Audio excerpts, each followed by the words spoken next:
Okay, so this video is meant to follow up from our class that we did earlier today. What I'm going to do is I'm going to pick up from where we left off. Again, when you watch this video, you should read the story before you watch the video. You should look over the PowerPoint as it helps to guide you as you're going through this. Again, I am looking to see if there's any way that I can edit our class today. I'm not sure yet how I'm going to do that or if I'm going to be able to do that. But again, it was extremely unfortunate and very disturbing that we had someone who decided to try to ruin things for everybody. Shameful, shameful behavior. And if that person sees this video, let him know. I'm letting him know that that was disgusting. And you should be ashamed of yourself. All right, now let's see what we can do here. We'll get the text up on the screen. Just before we start, again, briefly, look over this PowerPoint. Okay, this PowerPoint does give you a lot of information, and again, it's like notes. It's extensive notes that you can use to help you unpack the things that we're discussing. Again, the character breakdown, and of course, the themes. Main one, good versus evil. Always trying to determine what constitutes a good man. And these themes that really, these themes here, religion, forgiveness, and grace, really come into play towards the end. As a reminder of where we're at with this, there it is. What we've been seeing is we were introduced, we know we talked about the significance of the title. We saw the development of the characters, and particularly the grandmother. We talked about her looking to the past as a means by which to determine what constitutes respectability, and what a proper lady is, what a gentleman is, and how she's using that as a model to define the parameters that constitute the good man or the good person. But what we were discussing is that she's looking to a past in the southern states of America that had the old plantations and all this grandeur, but that grandeur was for a specific group of people. And those people had the opportunity to explore their ideas concerning respectability and what constitutes a good person or a good man within the context of slavery. And the paradox that is involved with that. And seemingly her inability to recognize how what she is drawing on from the past is built on a foundation of slavery, of something absolutely heinous, and something that would be utterly contrary to any concept of goodness. Okay, that's what we've been seeing as this story unfolds. We're also, just again, a reminder, a little bit of what we talked about earlier today in terms of the children. Okay, they play a significant role insofar as they are representative of the new generation. And what we've seen is they are extraordinarily rude, disrespectful, extraordinarily selfish. Okay, and the grandmother is pitted against that with her concept of what constitutes proper, respectable behavior, right? With her son Bailey, we don't really get much about who he is. Same thing with his wife. We have the scene when they stop at the barbecue place where we have the encounter with where it actually is a discussion about a good man. Remember, she, we'll come back to it, right? The grandmother says to Red Sammy, because you're a good man, because he allowed to give people credit when they were buying their gas, and clearly that didn't work out too well. But she sees that as the act of a good man, and arguably it could be. Notice his, again, I know this is a bit repetitive, but just to remind you, notice his response. Yes, I suppose so. Okay? As if he were struck with this answer. He's not sure. Okay? And we saw with Red Sammy's wife, don't trust anybody. So there's this lack of trust. We're in a society that does not seem to welcome the idea of goodness. Don't trust anybody. Be on your guard. And of course, looming throughout all of this is the misfit that's escaped. Okay? So we've seen these references. Remember, the grandmother initially brought up the misfit as a means by which to manipulate her son Bailey, because she didn't want to go to Florida. She wanted to go to Tennessee, right? So that, ironically, okay, because then the misfit is going to play a huge role in what's coming up. But it also, and we see numerous instances of this, of where the grandmother is trying to manipulate the situation. Okay, and we're asking ourselves along the way, since the grandmother seems to be the predominant character, what is she a good person? Okay, and that's really gonna come to a head at the end here when we're trying to figure out, because we're looking at what she's done. It's very ambiguous. It's very much, she seems like, don't let the children litter, but at the same time she wants to paint a picture of an image from the old South that was very much a picture that embraced the bigotry and the racism of the old South. Okay, so again, there's no clear-cut answers here. It's trying to delve into the lack of definitive ideas of what constitutes respectability, goodness, etc. All right, and we see this within a family context. Okay, because the family is usually a form of representation of goodness, right? The family unit. And we're seeing a very dysfunctional family here. Okay? And of course, in this scene, as we looked at earlier at the Sammy's Famous Barbecue, we have the title. Red Sammy says, "A good man is hard to find. Everything is getting terrible. And I remember the day you could go off and leave your screen door unlatched." Like the grandmother, Red Sammy is looking to the past when things seem to have been much better than they are now in terms of human behavior. Back in those days, you could leave your screen door unlatched. You didn't have to lock any doors, right? And people could trust each other. But of course, that's always within the context of a system, a community system predicated on slavery. Okay? So as we move on, we get to here where they drove off into the hot afternoon. They're leaving the barbecue. When we're driving here, again, she's recalling the old plantation. The plantations are, again, very much associated with that old South. All right, and the everything that comes with it. All right. Now she wants to go see the old plantation, right? And here we see her again engaging in the manipulation, right?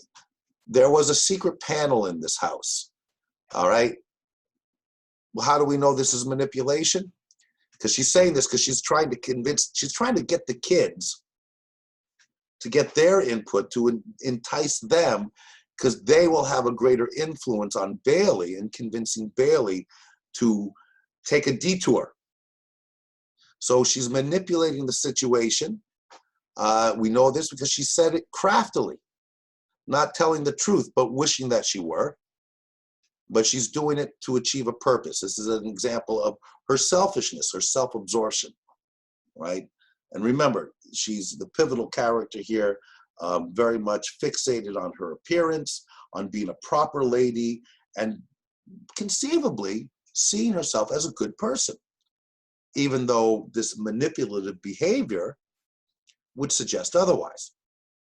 Okay, so she uses this ploy to again manipulate the situation, and we see here the children began to yell and scream that they wanted to see the house and the secret panel.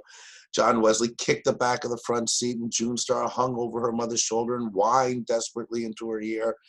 Right, the kids are having a hissy fit and began to scream, and John Wesley kicked the back of the seat so hard his father could feel the blows in his kidney.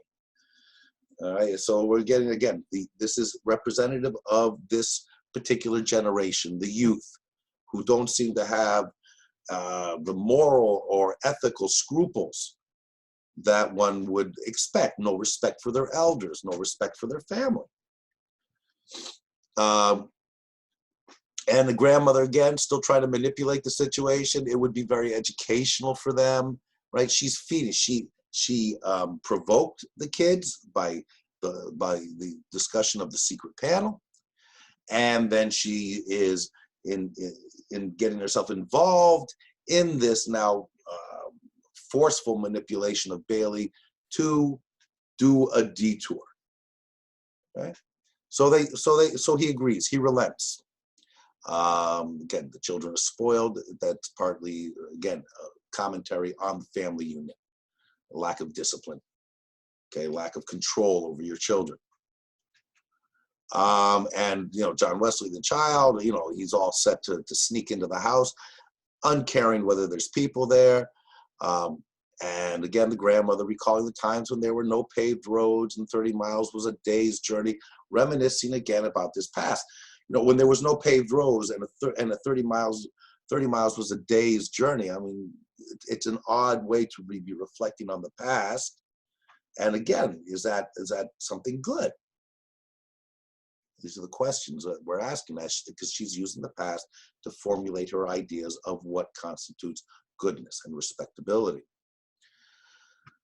Ironically, right, the thought came to her, this was so embarrassing that she turned red in the face and her eyes dilated and her feet jumped, upsetting her release. What's the thought? That it may not be the right place. Okay, and she gets agitated because her lie may be even a lie to herself. What happens as a result of this agitation? Let me get this back. All right. The instant, I thought I had it. Release moved over the basket and under it rose with a snarl. Pity Sing, the cat, remember the cat, that the grandmother snuck in to the car. And the cat sprang onto Bailey's shoulder. So what happens as a result of her agitation? The cat gets out, the cat jumps on Bailey, who's driving the car, and they have a fairly serious accident, right? We've had an accident. The grandmother was curled up under the dashboard. The horrible thought she had before the accident was the house that she had remembered so vividly was not in Georgia, but was in Tennessee. So even her recollections of the past, that she is predicating her ideas of respectability and goodness, is not precise. She's confused, which all puts the whole idea of the concept she has of the past into jeopardy. Nobody, a note here, right after the accident, the children screamed in a frenzy of delight. But nobody's killed, June Star said, with disappointment. Now, again, trying to understand these children.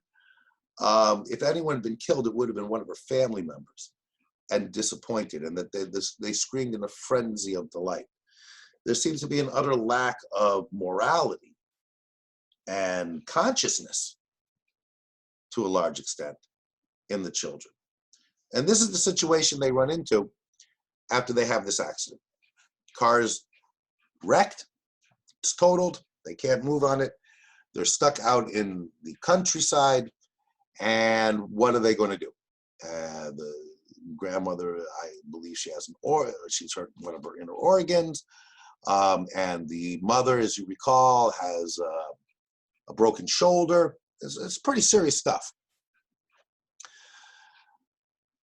And here's where the story really comes to a head. And it is a surprising turn of events here, even though there's been a lot of foreshadowing about the misfit. When they actually arrive here, things get very dark very quickly. And it again, structurally, as much as we're looking at these concepts of good and good versus evil and all this stuff, I don't think any of us are prepared for what's going to transpire here. Not to the level that it does. So they see it was a big black battered hearse-like automobile. Right? A hearse carries the dead, and there were 3 men in it. The driver looked down with a steady, expressionless gaze. Remember, I've always told you, look at eyes, look at gazes, look at what all these descriptions do speak to character. Expressionless gaze. See as they come down, it's a description of what they wear. They're not speaking. There's a lot of silence. The driver got out of the car, stood by the side of it, looking down at them. He was an older man than the other 2, and his hair was just beginning to gray, and he wore silver-rimmed spectacles that gave him a scholarly look. This is important because the scholarly looks is suggestive of intelligence. Someone who's done a lot of reading, who's explored a lot of the big questions, philosophical questions, or whatever you want to think. But of course, this is the things we notice when we're reading. It's a scholarly look. He had a long creased face and didn't have on any shirt or undershirt. Blue jeans were too tight, and he was holding a black hat and a gun. So the obvious one here is a black hat. Black hats are associated, right, for the most part, as more on the bad guy side than the good guy side. White hat versus black hat. And of course, he's carrying a gun. The grandmother had a peculiar feeling that the bespectacled man was someone she knew. She recognizes him. His face was as familiar to her as if she had known him or her life, but she could not recall who he was. Now, it's interesting here because in a minute she's going to recognize him, and her recognition of the misfit is, in large part, leads directly to their deaths. Because if she didn't recognize him, they wouldn't have had a reason to kill the family. But, oh, you recognize me? Well, now we have to eliminate you. But the way it's done here, and this is starting to prepare us for the more theological and philosophical discussion that's going to come. She felt she had known him her whole life, but could not recall who he was. Now, note the way that the misfit talks with him. Good afternoon, he said. I see you all had a little spill. And we turned over twice, said the grandmother, and he corrects her once, right? So she's caught in a lie here. She's caught in her embellishment of the situation. He's very calm, very collected, very scholarly looking. And he says, no, it was actually only once. We've seen it happen. And here he's saying, try their car and see, will it run, Hiram? He said, quietly. Right? And that's, again, quietly to the boy with the gray hat. Now, of course, the child, John, what you got that gun for? What you going to do with that gun? You can just, again, we know these kids well enough now. You can just see them excited. Well, you got a gun. Lady, the man said to the children's mother, would you mind calling them children? Sit down. Children make me nervous. It's a curious statement. Why would they make him nervous? Well, we don't really know. Okay, but he's still very calm. I want you all to sit down right there together where you were at. June Stars again, what are you telling us what to do for? Who are you? Note the foreshadowing here. Behind them, the line of woods gaped like a dark, open mouth. How is that foreshadowing? Or where do they take them to execute them? Into the line of woods. So Bailey starts to try to take control of the situation. We're in a predicament we're in, and that's where the grandmother shrieks, scrambles to her feet staring, and she says, "You're the misfit. I recognize you at once." Of course, she didn't recognize him at once, right? She's recognized him now, but we saw just earlier that at first she's familiar, but who is he? Now she's saying, "I recognize you at once." There's an element here that he is symbolic of something else that she slowly comes to recognize. Right? How does that play into what's going to transpire? Well, let's see. I reckon you're the misfit. And yes, the man said, smiling slightly as if he were pleased in spite of himself to be known. And here's key line. But it would have been better for all of you, lady, if you hadn't recognized me. He's basically in this line here telling them their death sentence. It would have been better for all of you if you hadn't recognized me. Now that you've recognized me, I have no choice but to do what I'm going to do. Bailey turned his head sharply, and something shocked even the children. Bailey turned his head sharply and said something to his mother, the grandmother, that shocked even the children. Bailey recognizes what his mother just did. Okay? And the old lady began to cry, and the misfit reddened. Why is he reddening? Why is he embarrassed? Lady, he said, don't you get upset. Sometimes a man says things he don't mean. I don't reckon he meant to talk to you that way. He's trying to calm her down. But of course, what Bailey realized is his mother just basically sentenced them to death by not just that she recognized the misfit, but she says she recognizes him. The grandmother immediately, she screams, listen, I know you're a good man. Okay, now here we have the good man playing. You don't look a bit like you have common blood. So common blood would be, there's royalty, there's the higher class, and then there's the commoners. And how sincere is she here? Well, we have to at this point take it that she's trying again to manipulate the situation, which she's been successful with her family. But the fact that she's saying you're a good man, and I know you're a good man because you don't look a bit like you have common blood. I know you must come from nice people. Now, the issue here is, even if he does, her understanding and concept of what constitutes nice people are the same people that owned the plantations, the same people that had slaves. So it's already a fragmented understanding and idea of who are the nice people you come from, what elevates them from the common people is supposed to make them better people. Yes, ma'am, he said, finest people in the world. When he smiled, he showed a row of strong white teeth.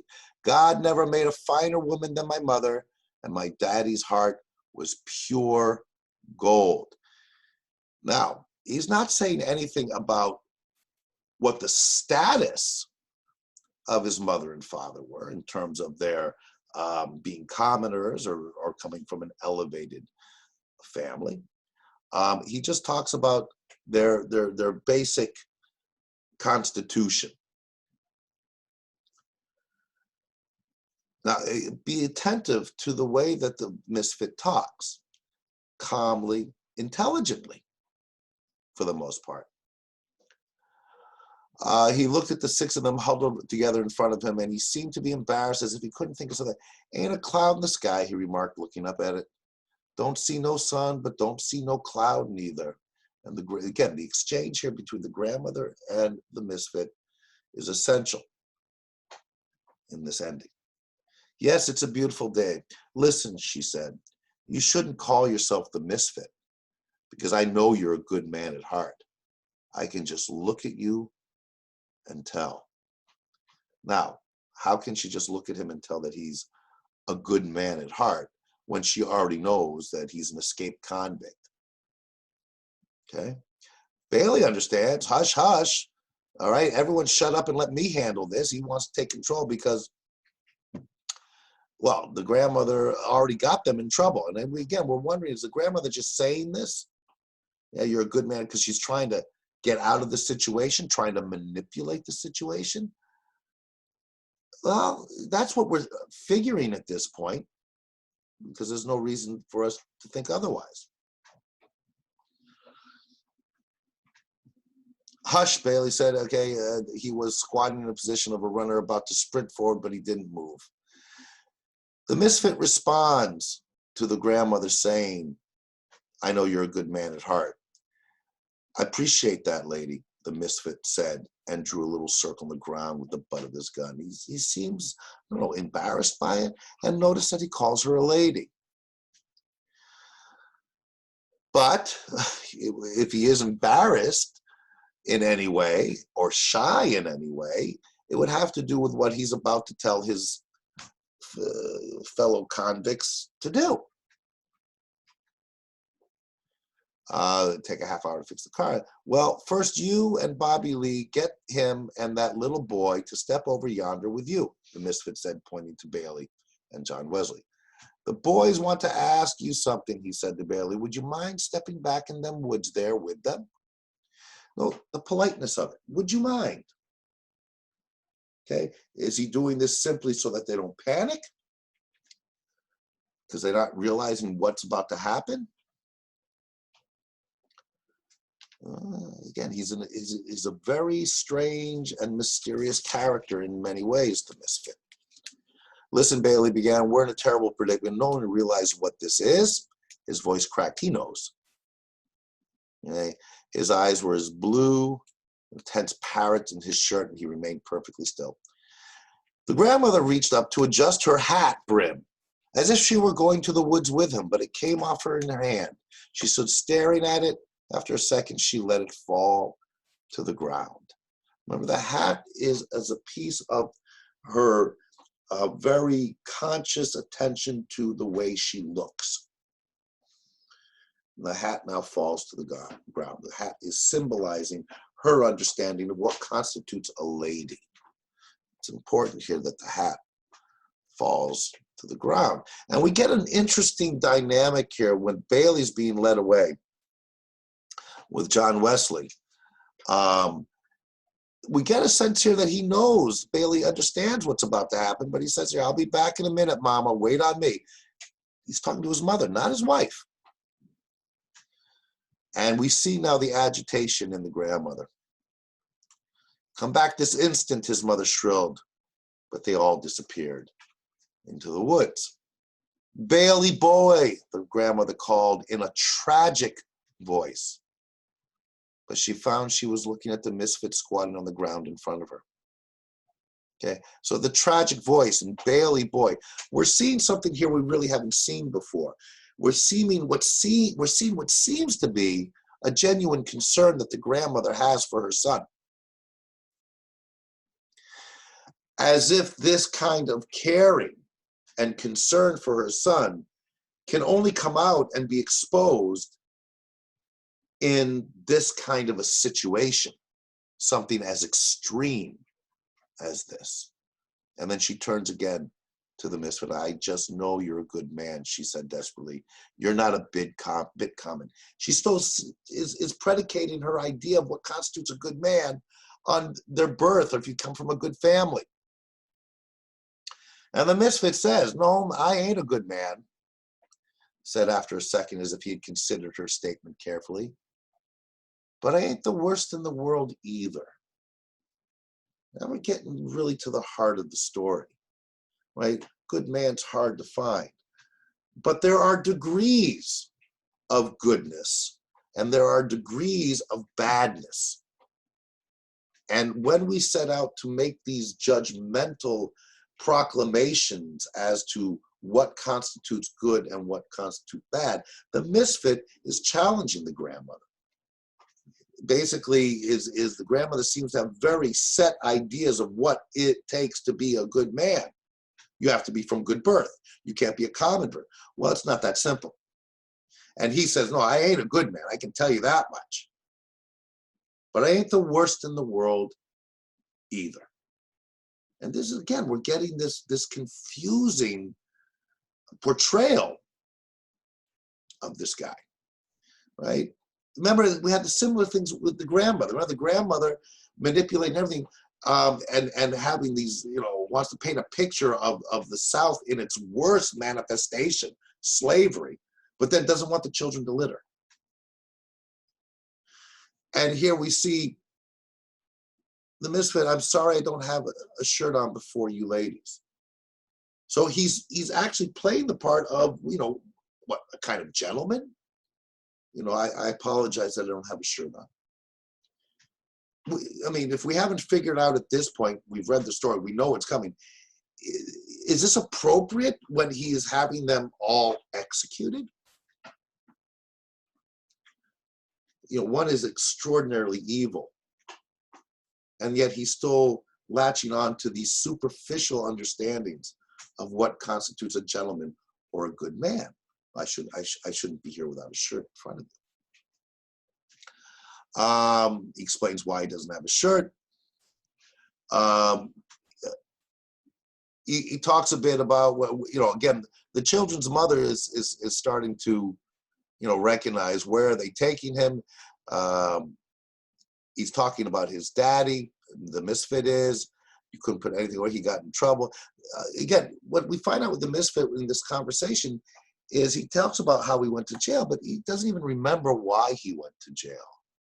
It's as if it doesn't matter why he went to jail. He says, yeah, someone said that I killed my father, but I don't think I did. And again, the sense is it doesn't really matter, the details. What matters is the sensibility. You could be honest too if you'd only try, said the grandmother. Think how wonderful it would be to settle down and live a comfortable life and not have to think about somebody chasing you all the time.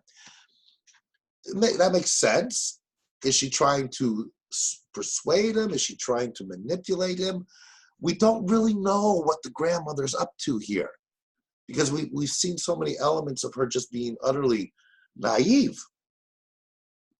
Does she really think she's going to get to the misfit and convince him to give up his ways? His response, of course, is, yes, somebody is always after you. Right? He seems to be resigned to who he is, resigned to his nature, perhaps. And this becomes a big part of the discussion and the difficulty and the paradoxes. His nature is to be capable of just heinous crimes, but he's still acting the gentleman, and he still has this scholarly way of discussing things. Yes, somebody's always after you. Who's always after you? Right? In his case, yeah, the police are always after him, but he seems to be implying that we all have someone who's always after him. The grandmother's response, and this is where we get into the religious dimension here. Do you ever pray? Okay, no, he says, no. Right after, do you ever pray, she asked. He shook his head. All she saw was the black hat wiggle between his shoulder blades. No, he said. Right after this, do you ever pray? Nope, never pray. Bang, bang. 2 pistol shots from the woods. Who's in the woods? Bailey and his son and the 2 criminals. 2 shots. Then silence. They just shot Bailey and his son. The old lady's head jerked around. She could hear the wind move through the trees tops like a long, satisfied insuck of breath. Bailey boy, she called. This is suggesting that she realizes what's happened. It's fascinating how they react to this situation. It's also very much impacting us, because I certainly remember when I first read this going, what? You don't read things like something this harsh. killing of children. I was a gospel singer for a while, the misfit said. Been most everything. Armed service, land and sea, home and abroad. Been married twice. Been an undertaker. Been with the railroads, plowed the earth. Been in a tornado. He's lived quite an expansive life, which puts him in a position as almost in every band. Okay? Because remember, we don't know his name. He's just the misfit. He looked up at the children's mother and the little girl who was sitting close together, their faces white and their eyes glassy. I even seen a woman flogged, he said. Again, expanding on his experiences, but now leading up to something that he's seen that was disturbing. He's seen everything. He's seen everything, and this is where he's ended up. Pray, pray, the grandmother again. Pray, pray. I never was a bad boy that I remember of, the misfit said in an almost dreamy voice. He's a dreamy voice, right? Again, note this. He's not even listening to her pray, pray. He's reminiscing now. He's been asked, and now he's talking about himself.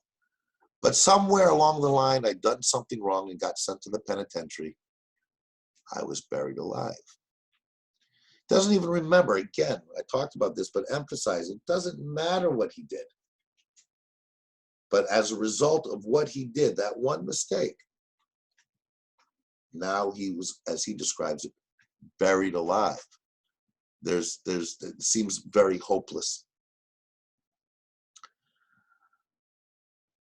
That's when you should have started to pray. She's coming back to this idea of prayer. What did you do to get sent to the penitentiary that first time? He's still reminiscing. He's going to turn to the right. It was a wall. Turn to the left.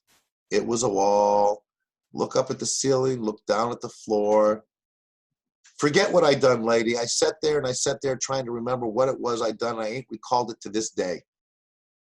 Once in a while, I would think it was coming to me, but it never come. He doesn't even remember what he did that put him in that situation where he was buried alive. But as a result of that confinement, of that experience, it obviously transformed him into the misfit. Maybe they put you in their mistake. No, there wasn't no mistake. They had the papers on me. She's looking for a way out. He said, no, I know I did something wrong. I just don't remember what it was. I'm not saying I didn't deserve what happened to me. I probably did. I just don't remember it. It doesn't matter. By not remembering it, it's insignificant. It was what it was, but now it is what it is. You must have stolen something, she said. The misfit sneered. Nobody had nothing I wanted. The head doctor at the penitentiary, the psychiatrist, said I killed my daddy, but I know that was a lie. I know it couldn't have been that because my daddy died in 1919 of the epidemic flu. And I didn't have anything to do with it. Okay? She comes back again. If you would pray, the old lady said, Jesus would help you. Now, here's where we're getting this theme of religion. Okay, religion, forgiveness, and grace. That's right, the misfit said.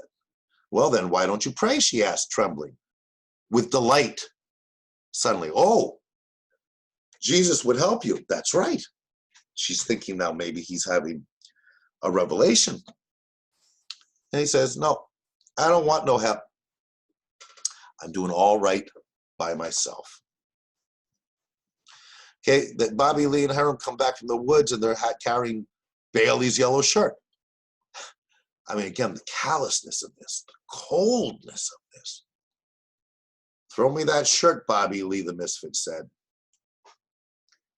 And the shirt came flying. He puts the shirt on. He puts on Bailey's shirt. Bailey, who's just been executed with his son, that he ordered. The grandmother couldn't name what the shirt reminded her of. It's interesting. She's at this point so lost in the moment, she can't even make the connection. No, lady, the misfit said while he was buttoning it up. I found out the crime don't matter. You can do one thing or you can do another. Kill a man or take a tire off his car, because sooner or later you're going to forget what it was you done and just be punished for it. Okay, we're leaving the realm of actuality and practicality here. Right? We're getting into a theological and philosophical world. Doesn't matter what you did, you're going to be punished for it. It even conjures up the concept of original sin here, that there's no escape for it. Doesn't matter. One way or the other, okay, you are going to be punished. Children's mother began to make heaving noises. She couldn't get her breath. She knows what happened. She knows that her son and her husband were just killed. And he says, would you take that little girl, like step over yonder with Bobby Lee and Harem and join your husband? Look at the casualness of this and the callousness of this. I mean, it's chilling. Would you and that little girl like to step off yonder with Bobby Lee and Hiram and join your husband? And she's resigned to it now, the mother. Yes, thank you. Her left arm dangled helplessly, and it's so chilling. And she was holding the baby who had gone to sleep in the other arm. It's a baby now. Pure innocence is about to be let out and executed. June Star is again her defiant self. I don't want to hold hands with him, one of the guys who's going to lead her out to kill her. He reminds me of a pig. Even in these circumstances, while the mother seems to be resigned and recognizes what's happening, this generation of June Star utterly defiant and stays defiant. Alone with the misfit, the grandmother found that she had lost her voice. There was not a cloud in the sky, nor any sun. There was nothing around her but the woods. Right? The woods now become everything, because the woods is death. That's where her family is being executed. She wanted to tell him that he must pray. She opened and closed her mouth several times before anything came out. Finally, she found herself saying, Jesus, Jesus. Meaning, Jesus will help you. But the way she was saying it, it sounded as if she might be cursing. The ambiguity. Is she saying, oh, Jesus, Jesus, for salvation? Or is she saying, Jesus, Jesus, what's going on, right? This is all played into the ambiguity because we don't know. This is all about the death that's coming and the idea of salvation. What's a good person? A good person goes to heaven. Bad person doesn't. Does that matter? At this moment, in this kind of horrific death. Yes, the misfit said, as if he agreed. Now this is pivotal in terms of this theme of religion and grace. Jesus shown everything off balance. It was the same case with him as with me, except he hadn't committed any crime and they could prove I had committed one because they had the papers on me. Of course, he said, they never shown me the papers. That's why I sign myself now. I said long ago, you get you a signature and sign everything you do to keep a copy of it. Then you'll know what you've done and you can hold up the crime to the punishment and see that they match. He's being utterly pragmatic here and practical, which is removed from the spirituality that is related to the religious experience. I call myself the misfit, he says, because I can't make what all I done wrong fit with all I gone through in punishment. Why did this happen to me? Whatever it was, did I deserve this? He's asking these questions. He doesn't have the answers. It's one of the big questions in life. Why do bad things happen to good people? Why do good things happen to bad people? How do we explain that? Does it seem right to you, lady, that one is punished a heap and another ain't punished at all? And the grandmother, Jesus, you've got good blood. I know you wouldn't shoot a lady. I know you come from nice. Pray, Jesus, you ought not to shoot a lady. I'll give you all the money I've got. Seemingly desperate here, but still holding on to this idea you wouldn't shoot a lady because you come from nice people. You're a good man. You wouldn't do this. He's already killed other people. You wouldn't kill a lady. Remember the idea of lady here. Lady, the misfit said, looking beyond her far into the woods, there never was a body that give the undertaker a tip.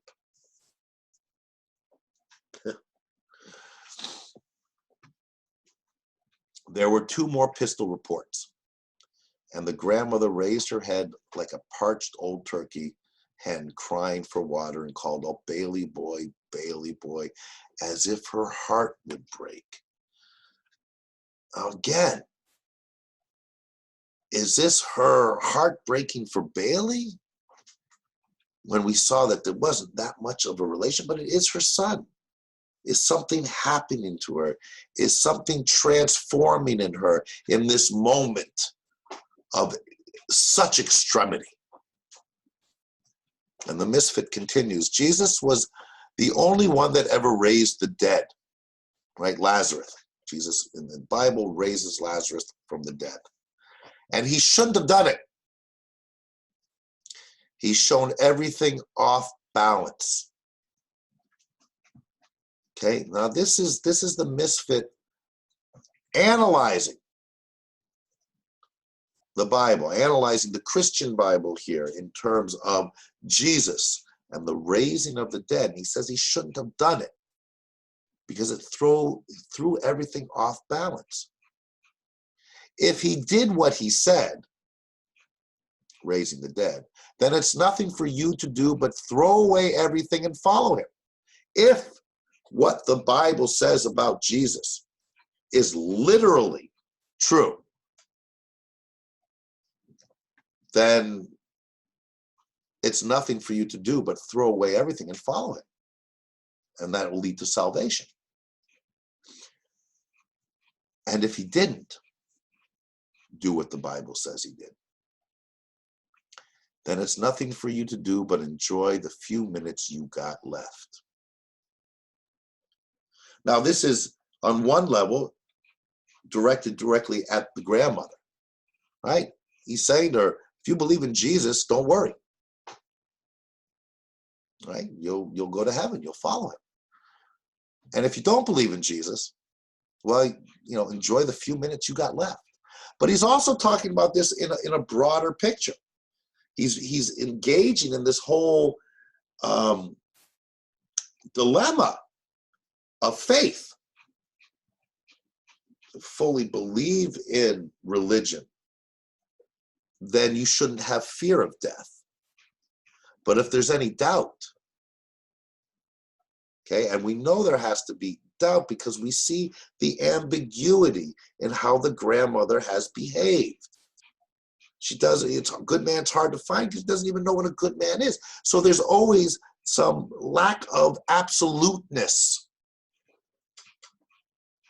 And the misfit seems to recognize that.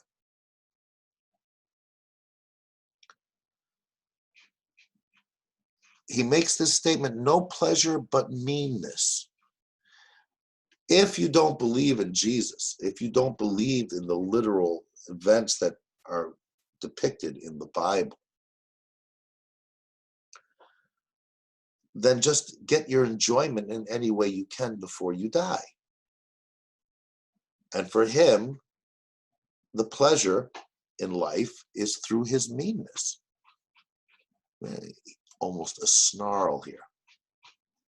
Maybe he didn't raise the dead, the old lady mumbled, not knowing what she was saying and feeling so dizzy that she sank down in the ditch with her legs twisted under her. Right? This is realization of everything that's transpiring. It's accumulation of everything coming to a head here. She doesn't even know what she's saying anymore, and she's dizzy, and she collapses to a large extent.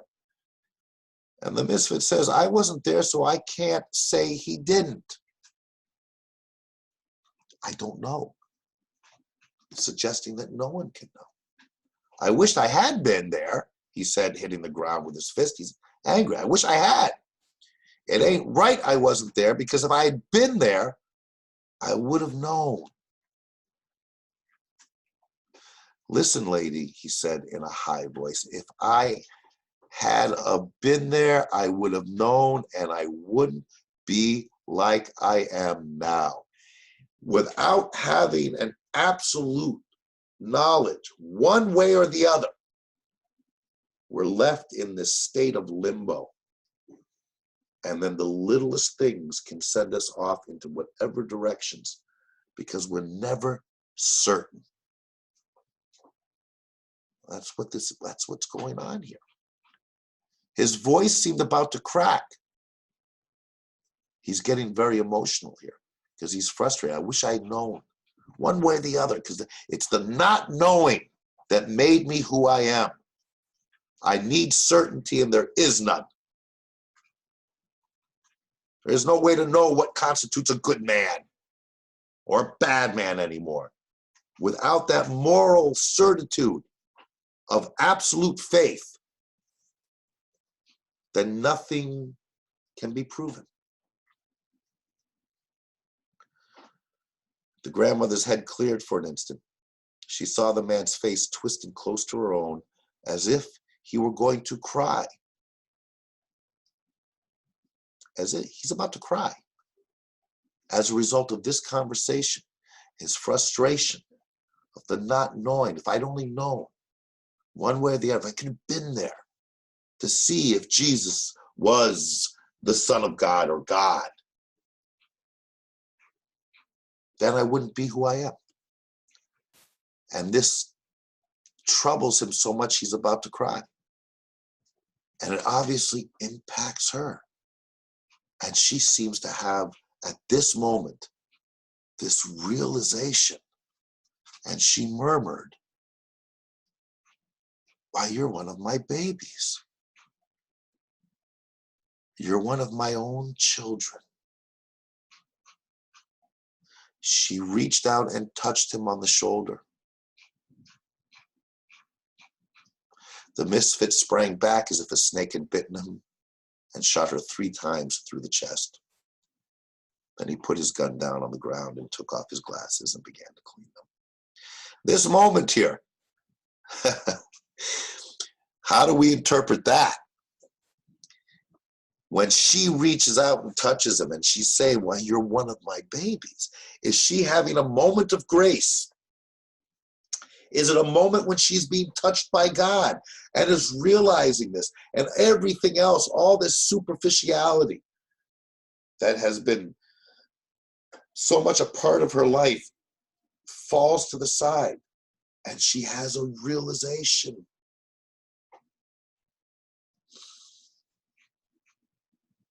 And she recognizes it because he is starting to collapse in his frustration and demonstrating his pain at not having the answers. And she reaches out and he recoils like a snake. Snake associated with the Garden of Eden, the devil, temptation. And he shoots her. Hiram and Bobley returned from the woods and stood over the ditch, looking down at the grandmother, who half sat and half lay in a puddle of blood, with her legs crossed. Right? Don't miss the reference to the cross here. Under her like a child, and her face smiling up at the cloud of the sky. Her face is smiling up at the sky. The suggestion, without anything to give us any absolute, is in this final moment, something transformed in her. And she had a realization and recognizing all the superficiality of her existence, and saw something in this moment of depth. but we don't know what it is. But she seems to have, because she's smiling. Without his glasses, the misfit's eyes were red-rimmed and pale and defenseless looking. Take her off and throw her where you shown the others, he said, picking up the cat that was rubbing itself against his leg. Just throw her. She's nothing now. That's just her body. She was a talker, wasn't she? Bobby Lee said, sliding down the ditch with a yodel. She would have been a good woman, the misfit said, if it had been somebody there to shoot her every minute of her life. The suggestion is, at this moment, why, you're one of my babies, you're one of my children. That's the moment she becomes a good woman. Some kind of realization at the moment she's about to die, some kind of grace touched by God, some revelation that God gives her, allows her to achieve salvation at her last moment. Recognize in herself the goodness that she's been seeking in others. And the misfit recognized it. If someone had been there to shoot her every minute of her life, then she would have been good. Some fun, Bobby Lee said. Shut up, Bobby Lee, the misfit said. It's no real pleasure in life.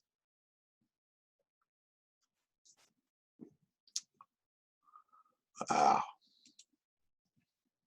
It's a tough story. It's a tough story on, as so much of the stories that were on multiple layers. And it's a difficult story to read. It's an upsetting story to read. But there's a lot of things going on here that should have us reflect on a lot of things. Remember, we've always talked about how what we're doing here when we're studying literature and we're studying art in general is it's trying to approach these ineffable questions in life. Where do we come from? Where are we going? All these things, but from different angles, from the ones that we're more accustomed to. There's no clear-cut answer here. We are meant to be shocked at the end, to shock us into perhaps seeing things a bit differently. And what do we make of that ending? There's many ways to interpret it. The story is rich with the imagery, with the metaphors, with the symbolism, building. It has to be seen in the context of that final engagement between the misfit and the grandmother.